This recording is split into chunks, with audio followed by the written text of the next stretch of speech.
And now, it's time for your Low Country Real Estate Market Update. It's the Brian Beatty Real Estate Show. Brian is one of the top 1% real estate agents in Charleston. Find him online at listingsincharleston.com. That's listingsincharleston.com. Or call him at 843-800-0065. That's 843-800-0065. Now, broadcasting from the WTMA studios, here's your host, Brian Beatty.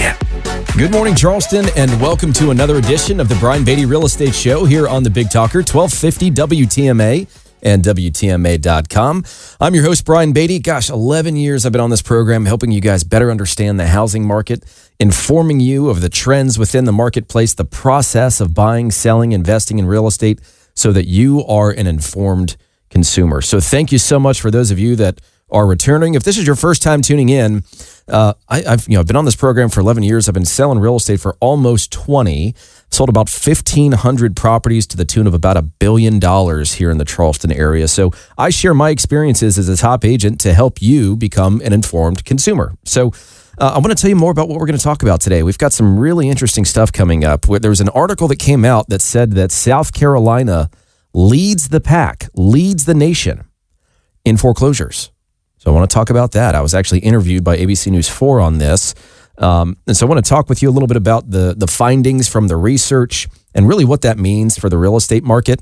A little bit later on in the program, I want to talk about affordability in our market, because obviously the two are very closely connected, right? Foreclosures and affordability. We're in an extremely unaffordable market for a lot of people, especially folks that live here locally and have lived here locally for some period of time. So I want to talk about the impact that has had on our market, both good, bad, and indifferent.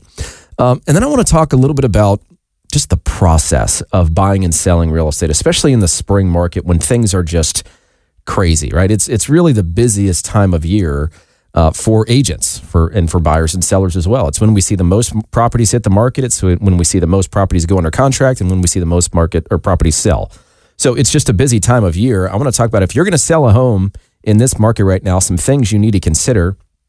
And then lastly, as just a bit of a sneak peek, I am putting together what I believe to be the most comprehensive guide available on the process of buying and selling a home in the Charleston area. It is going to go through all of the different sections of the contract and what that means for you. It's going to talk about all the different things that you need to be aware of, all the different things that real estate agents negotiate on your behalf, what's negotiable versus what's not, and then what happens with all of these different scenarios along the way from the time you write the offer until closing, because a lot can happen. We're still in a market where it's fairly simple to put something under contract. If, say, you're selling a home, it's pretty simple to put something under contract because there's still very few homes for sale and a lot of buyers out there.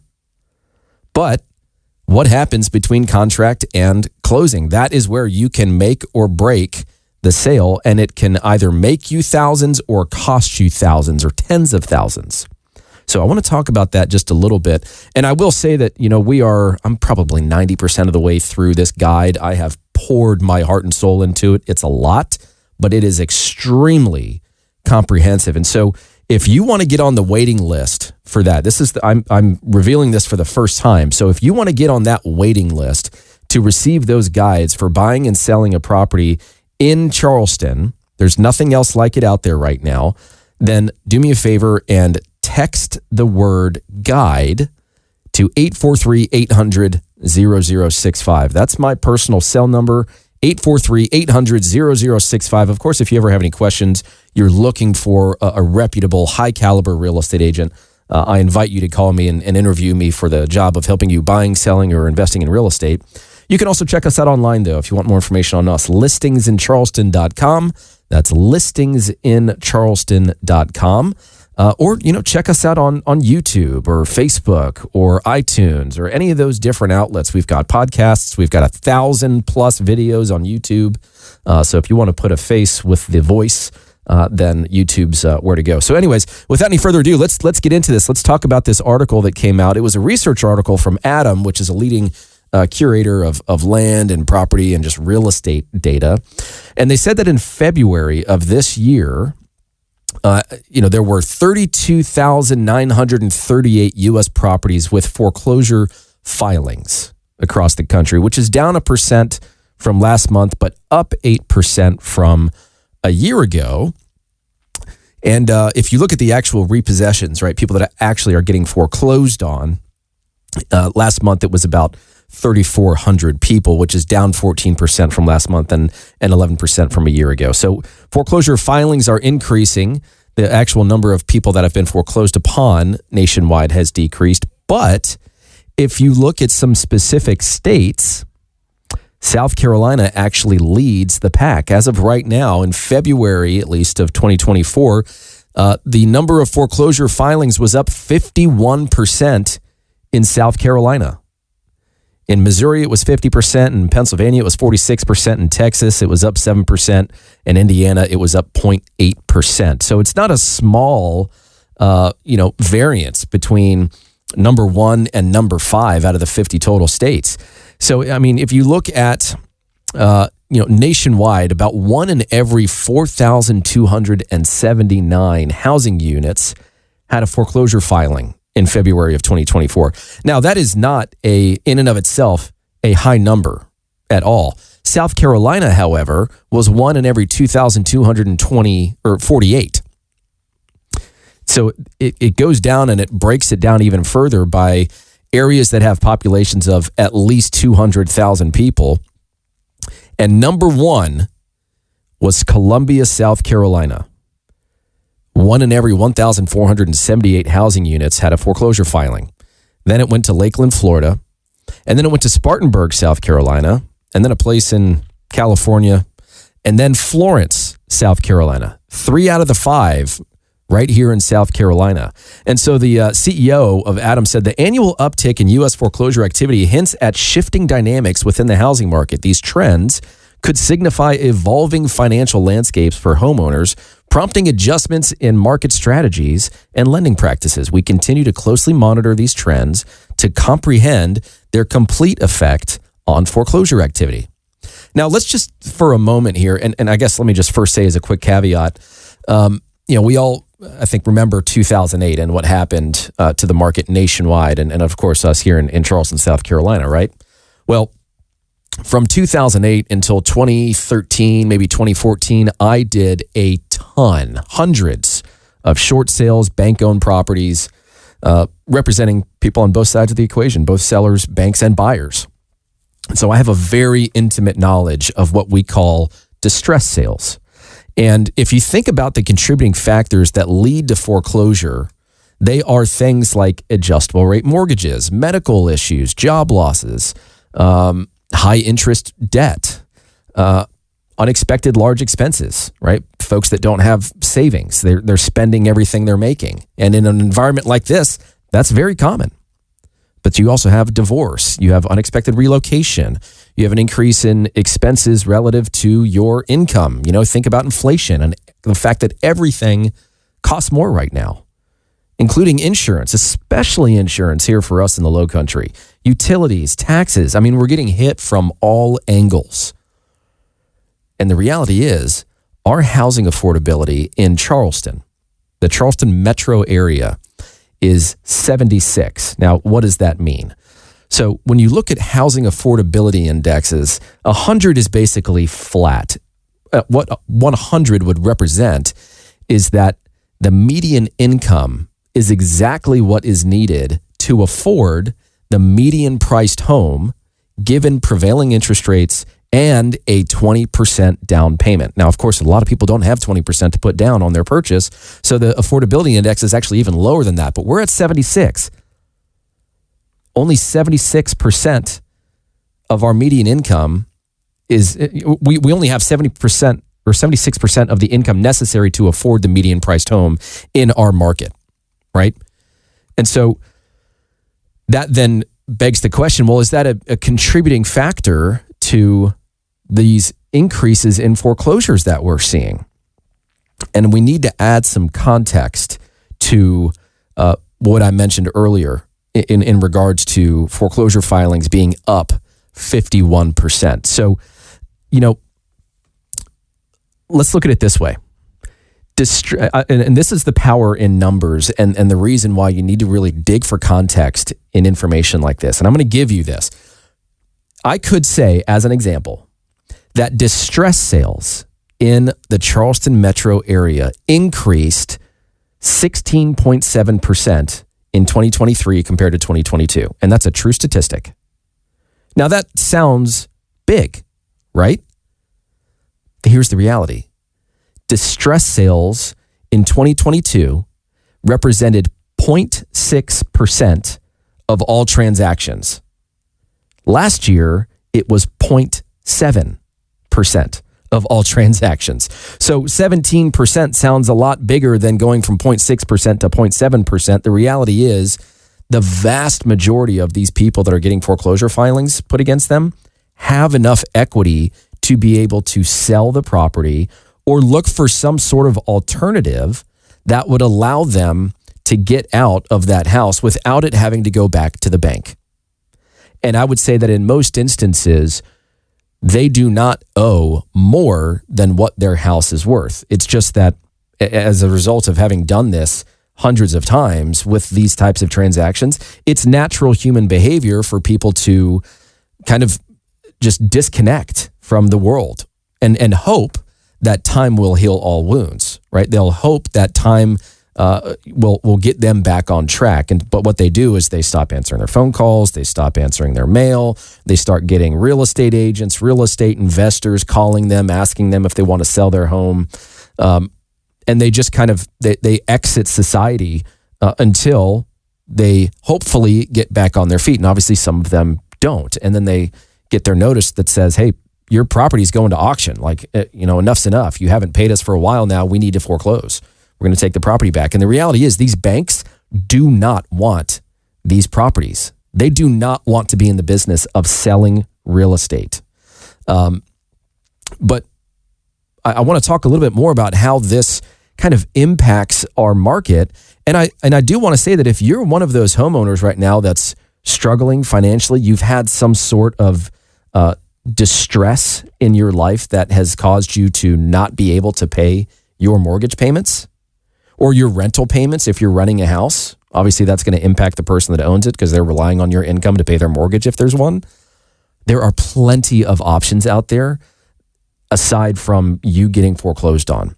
If you're in that type of situation, I beg you almost to give me a call and let's talk about what your options are so that you don't wind up getting foreclosed on, because it's a heck of a lot harder to recover financially from a foreclosure than it is to negotiate with the bank or just frankly sell the property, accounting for those missed payments and accrued interest and penalties so that you can get back into home ownership sooner rather than later. So if you want to reach out to me, my number, 843-800-0065. That's 843-800-0065. You can call or text that number, or listingsincharleston.com. Listingsincharleston.com. If you're just joining us, we're talking about really the state of the market right now. There was an article that came out that puts South Carolina as the number one state in the country for new foreclosure filings. And so I want to talk for just a moment about the impact that's going to have on our market, if any. I want to talk about affordability. And really what I see is kind of like the future of our market in at least the short term. It's obviously much tougher to predict the long term. But in the short term, where do I think this market is headed? Are we starting to see signs of a quote unquote crash? I think that there are plenty of folks that are going to take this data and they're going to use it to push the narrative that the market is about to tank. I don't believe that's going to happen. I'm going to give you some reasons why. I'm going to provide data and reason to that opinion. Now, again, if you want to reach out to me, you're thinking of buying a home, selling a home in this market, we have a ton of great incentives for folks that call from this show, whether it be paying your moving expenses or paying to help you stage your home or declutter your home or even renovate your home, do landscaping, clean it. We've got a bunch of different commission packages that you can choose from. So if you want to learn more about that and of course work with a real estate agent that has been in the market for almost 20 years and has sold 1,500 properties in that time, then give me a call, 843-800-0065, 843-800-0065, or listingsincharleston.com is our website. Of course, you can also email me, brian@brianbeattyteam.com. So I want to talk for just a moment about affordability in our market. And of course, really affordability everywhere, because it just seems like we're getting hit from all angles, right? Everything is more expensive. Real estate, of course, is more expensive. And I was mentioning on the last segment that, we locally in the Charleston metro area have an affordability index of 76. And so just as a quick recap, what that means is, as of right now, or really as of March, the median income in the Charleston metro area is only 76% of what is necessary to qualify to purchase the median priced home in our market, given current interest rates and a 20% down payment. So obviously, if you have less of a down payment than 20%, then it makes that home even less affordable for you. And there are a lot of folks that are in that position right now. So I want to just give you some examples and provide some context to this. So we already know that a vast majority of people are sitting pretty right now in their house. In fact, 60% of people have an interest rate on their home at or below 4%.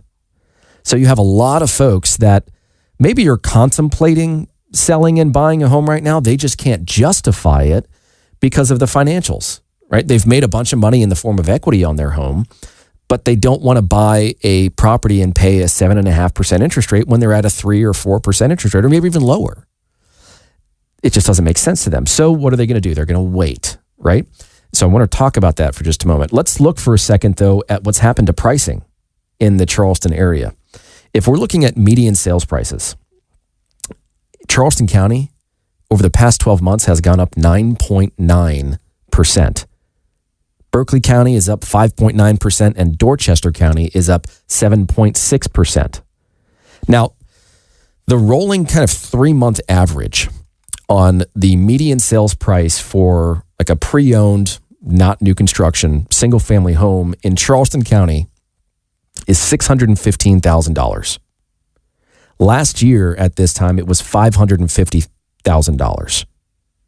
But we also have to look at interest rates, right? If we're looking at affordability, we have to look at the cost on a monthly basis of that property. Well, we know that prices went from $550 to $615.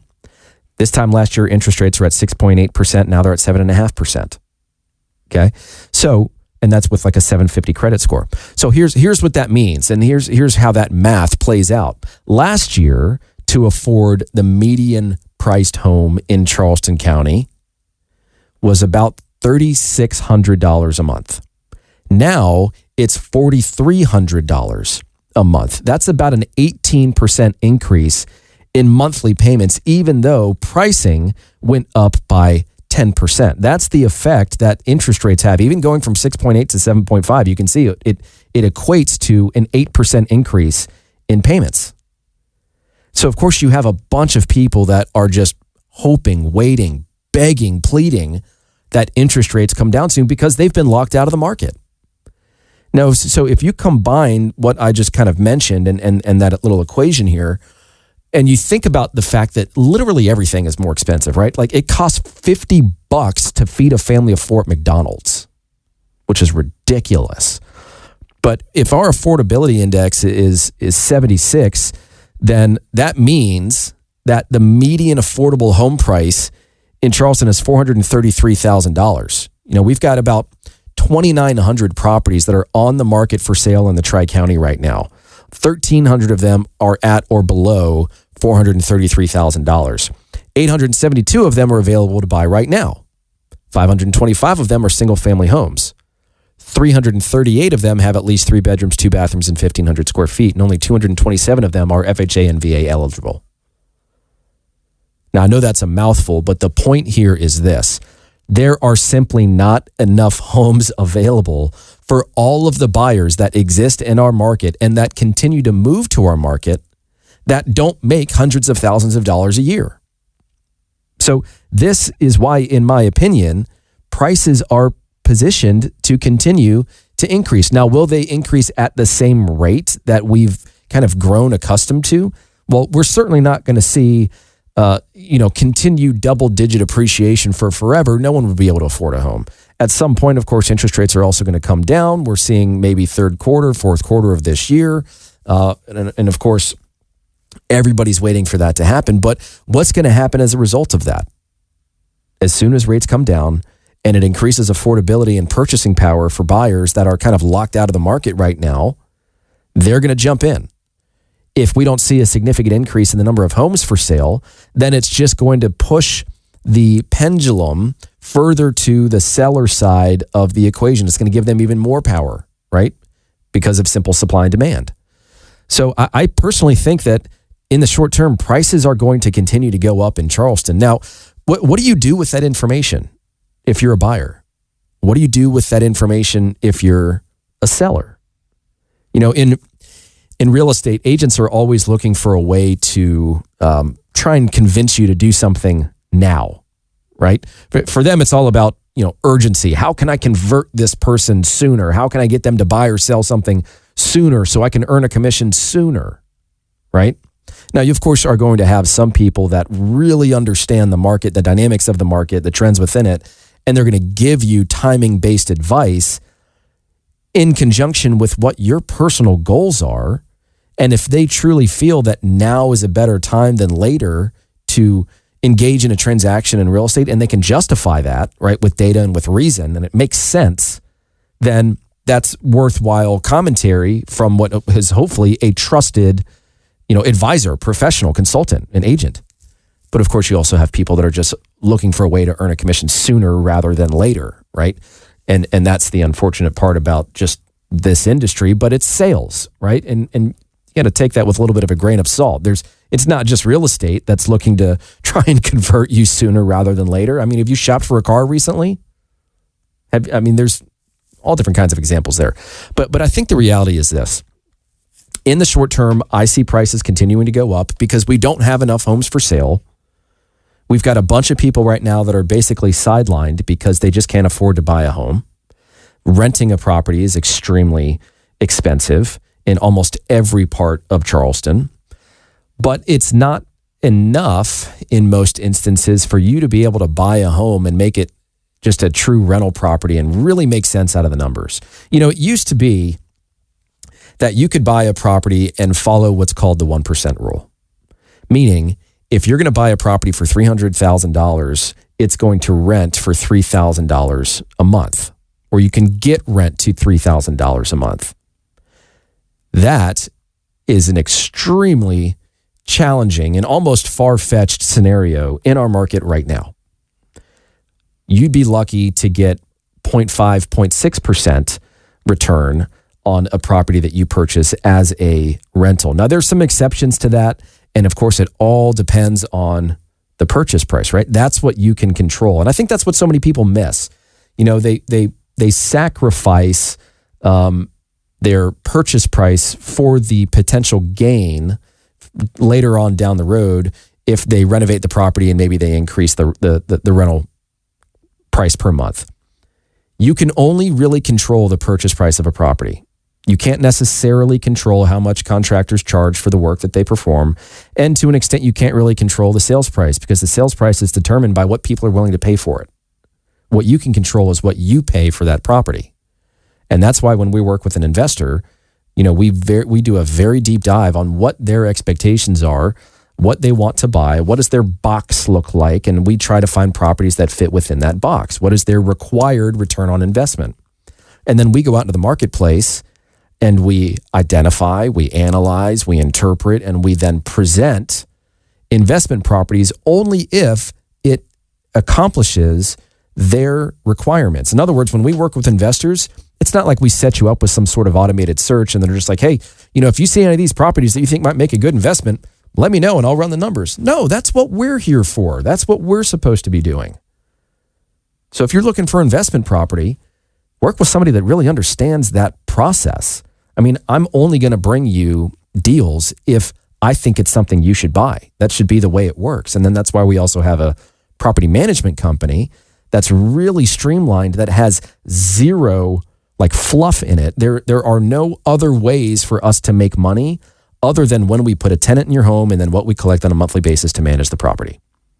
We have two ways of making money. Most property management companies make a bunch of extra money with all these ancillary charges and services that they offer. And a lot of it revolves around, actually maintaining your property. If work actually needs to be done, then they'll send a vendor out to perform that maintenance, but then they're also charging you, in addition to what they're collecting monthly, to facilitate that or oversee that. With us, that's all baked in. And so that's why, investors work with us, because we offer a turnkey solution. But it's also why a lot of homeowners now that want to turn their property into a rental property are using our property management company, because it was initially designed for hedge funds. I mean, that's why it's so streamlined. They're not going to pay any more than they absolutely have to pay to get really good service and to protect the cash flow of that investment. And so that's what we offer. So if that's something you want to learn more about, by the way, I don't plug the property management side very often on this show, because this is really more designed for the process of buying and selling real estate and updates and insight into the market in general. But if you want to learn more about our property management company, I'm very proud and excited of what we've been able to accomplish, and the fact that we're really delivering on the experience that we promise, which is to maximize your cash flow and protect your investment. So the website for that, by the way, is www.beattymgmt.com. beattymgmt.com. Now, of course, if you want to reach out to me, you've got some questions about maybe purchasing a property as an investment, you want to flip, you want to rent it out, you own rentals right now, or you're just looking at getting into real estate, you have some questions, well, here's a resource for you. 843-800-0065 is my number. 843-800-0065 or listingsincharleston.com.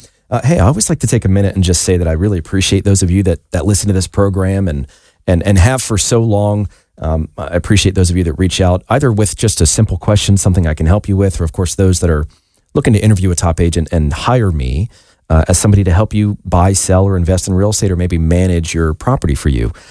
So just thank you for that. Always a pleasure being on this program. If you want to reach out to me, if you have some questions, you need a good recommendation on maybe a contractor, of course you're interested in potentially hiring me, then let's have a conversation. Let's see if we can find a way to work together. 843-800-0065 is my phone number. You can call or text that number, 843-800-0065. Or you can check us out online, listingsincharleston.com. That's listingsincharleston.com.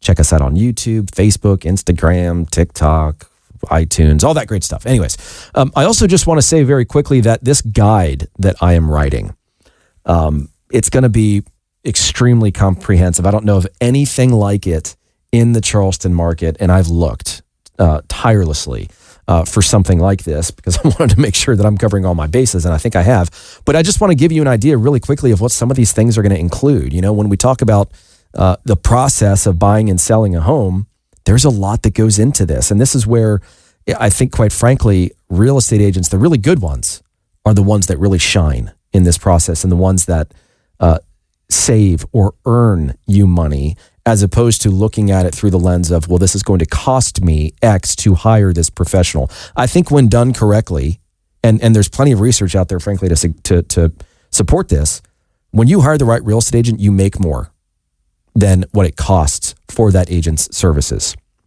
But just as a quick, sneak peek, if you will. And again, if you want to be on the list that receives this free guide as soon as it's done and published, then text the word guide to 843-800-0065. Text the word guide to 843-800-0065. Now, this is going to include all kinds of things, right? So just even on the offer to purchase and that initial agreement and kind of what goes into that. These are some of the categories, okay? You ready for this? The purchase price, contract assignments and assumptions, home sale contingencies, home purchase contingencies, third-party closings, personal property, earnest money, transaction costs, closing date, financing, due diligence period, due diligence termination fee, home inspections, early occupancy by buyer, post-occupancy by seller, all different kinds of insurances, right? Home warranties, appraisals, appraisal gaps, connecting utilities, wood infestation reports, septic and well inspections, surveys, title searches, elevation and wetlands determinations, fire or casualty or injury, review of the property condition disclosure statement, lead-based paint, environmental contamination, soil testing, perk testing, deed restrictions, restrictive covenants, HOA budget reviews, reserve studies, incoming or upcoming projects, special assessments, how to address default, mediation, compensation, kick-out clauses, mandatory dates, lender charges, architectural review board process, Coastal Tidelands and Wetlands Act, soil and water testing, permit contingencies, seller financing, Foreign Investment and Real Estate Property Act, mortgage assumptions subject to financing, broker and tenant trust account agreements, FHA, VA, HUD addendums, lease to purchase, option to purchase, SC Vacation Rental Act, satisfaction or waiver of condition addendums, extension fees, short sales, wire fraud, rezoning, building permits, reinspection of repairs, final walkthrough, verification of square footage and acreage, easements and encroachments, and there are more. I literally have like 30 more lines here that I can read. I'm going to stop because it's getting ridiculous, but you get the point, right? There's a lot that goes into a real estate transaction. And if you're going to do this on your own, because, and this is kind of why I bring this up, right? By now, I think most everybody has heard about the lawsuit settlement between the National Association of Realtors and the idea now that people, and this was even quoted by President Biden, for the first time have the ability to negotiate commissions. It's always been negotiable. I think you guys know that. It's just that when I think our market was extremely hot, especially 2021, 2022, don't get me wrong, it's still a good market. It's still a hot market, but not like it was then. Not when you had 40, 50, 60 people bidding over the same house and you're essentially running an auction. A lot of people skipped very important parts of the process, and it left people feeling like they weren't getting the value that they deserved or paid for.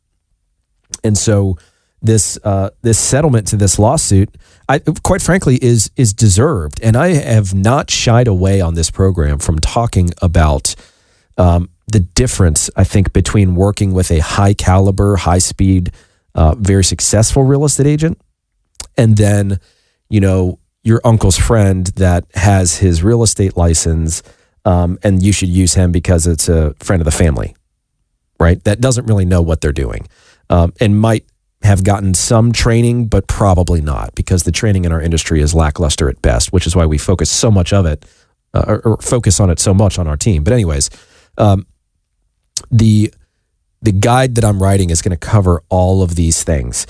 And if you really wanted to, it should be enough for you to be able to do this on your own. The question is, do you really want to take that chance?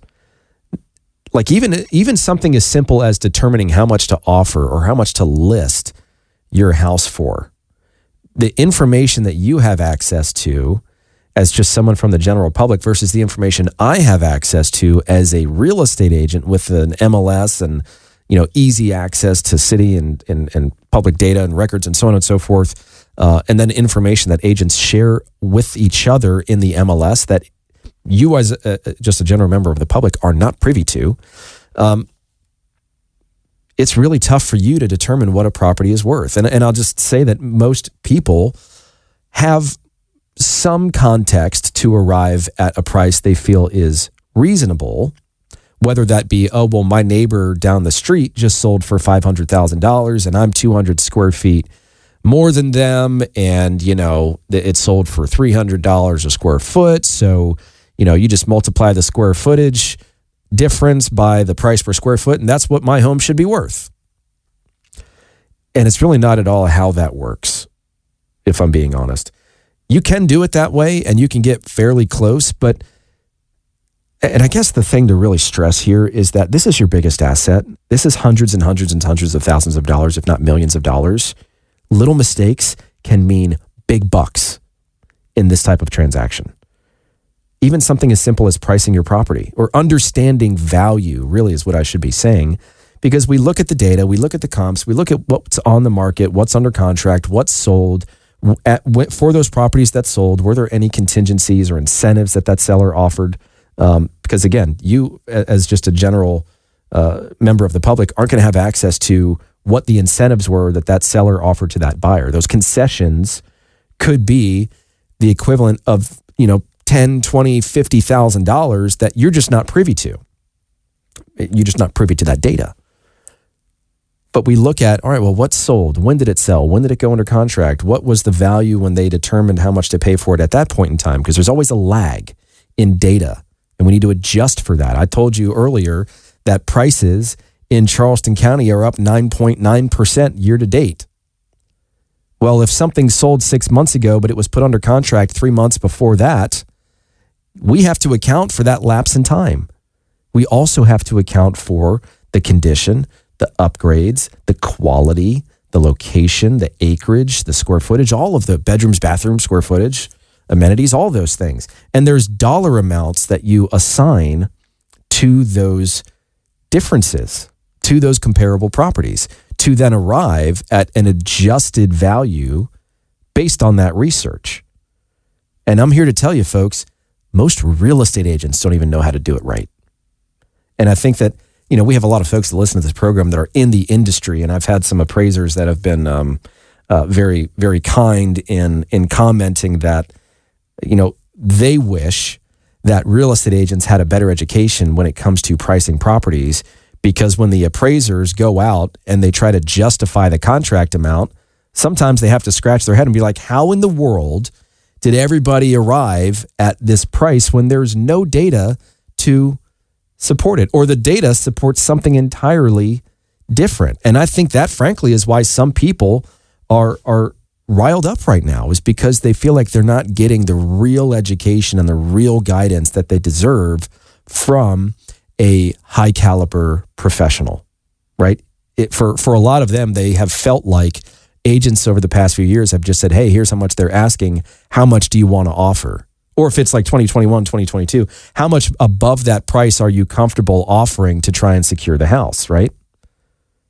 Rather than, hey, here's what we think this house is worth right now, and then act accordingly, right? If you really want it and you're open to paying more than what it's worth, then by how much more are you willing to go above that price in order to feel comfortable that prices will catch up? I think part of the reason, too, why we have this increase in foreclosures, specifically in our state, is because, first of all, we've got a bunch of people that are moving here that were able to work virtually. And a lot of their employers have said, hey, sorry, time to come back. Well, they've bought a house. Or here's another one, and this is something that I've cautioned people on.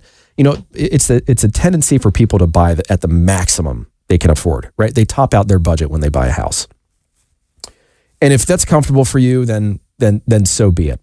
But here's what's happened, I think, because adjustable rate mortgages are a high percentage cause of foreclosure. So here's what I think happened. I think a lot of people bought at the top of the market. They paid the most money they could possibly pay for it, and they got a interest rate buy down, a temporary interest rate buy down from the seller. And I've talked about this a lot. So let's say that interest rates are at 7.5% right now.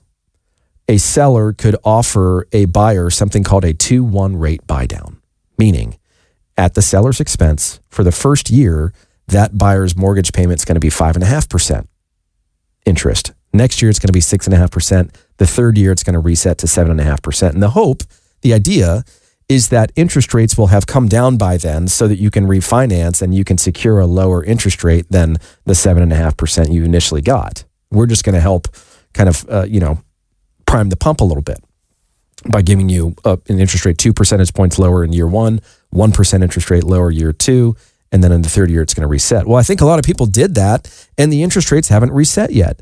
And because it's really tough for people to manage their finances right now, especially in an environment where everything costs more, that savings that they got, the difference between a 7.5% payment and a 5.5% payment, that money's gone. It's spent. But then the interest rates go to 6.5%. Now it's becoming really uncomfortable for them to afford their mortgage payment. Then it goes to 7.5%. They can't do it. There's not enough money there for them to be able to do it and pay for everything else. And I know there are a lot of people right now in a position where, if they bought a home recently, they're pretty tapped out. I mean, there is no extra money to go around. And if they get into a situation where they have something unexpected come up in life, they have to make the tough decision as to whether they pay for that unexpected situation or they don't pay their mortgage payment. And they just, again, hope that time will heal all wounds and that they'll get back on track.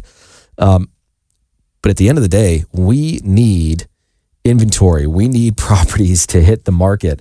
And so with the last few minutes, I want to talk about an idea that might allow you to significantly increase your rental income, your cash flow, right? If you're thinking about maybe selling or investing in real estate and you are of the firm opinion that now is the wrong time to do it, I'm going to give you some information that might change your mind. So stick around. This is the Brian Beatty Real Estate Show right here on the Big Talker, 1250 WTMA and WTMA.com.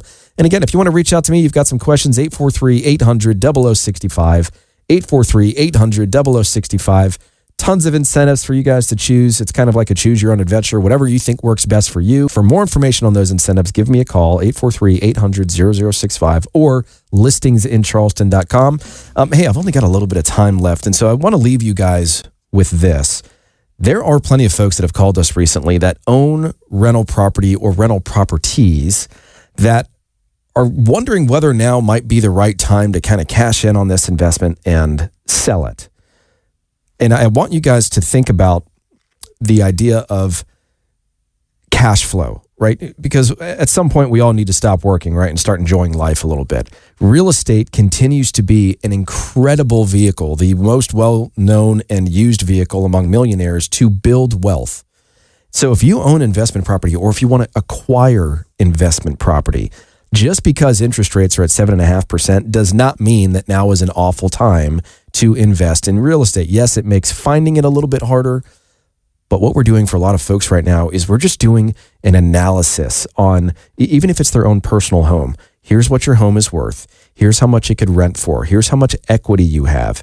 If you chose to take some of that equity out and invest it in real estate, how does the return on that investment compare to the cost of borrowing the money? In other words, can we use your real estate holdings or create real estate holdings to earn enough money to increase your cash flow, to pay down your debt, and to get you into a better financial position? We can do things like selling an investment property with a bunch of equity in it through a 1031 tax-deferred exchange to reinvest those proceeds, to earn more money, maybe diversify into different property types, so on and so forth. So for those of you that own investment property, we are doing a bunch of different analyses right now for investors that have real estate holdings. And I'm going to invite you guys to give us a call so that we can do the same for you. It's never a bad idea to see what your current real estate holdings are worth and then strategize on how to improve. So if that's something we can do for you, 843-800-0065, 843-800-0065, or listingsincharleston.com. You guys take care and enjoy your weekend. Thanks for listening to the Brian Beatty Real Estate Show. Join us for another edition of the Brian Beatty Real Estate Show next Saturday morning at 9 and Sunday morning at 10. Find him online at listingsincharleston.com. That's listingsincharleston.com. Or call him at 843-800-0065. That's 843-800-0065.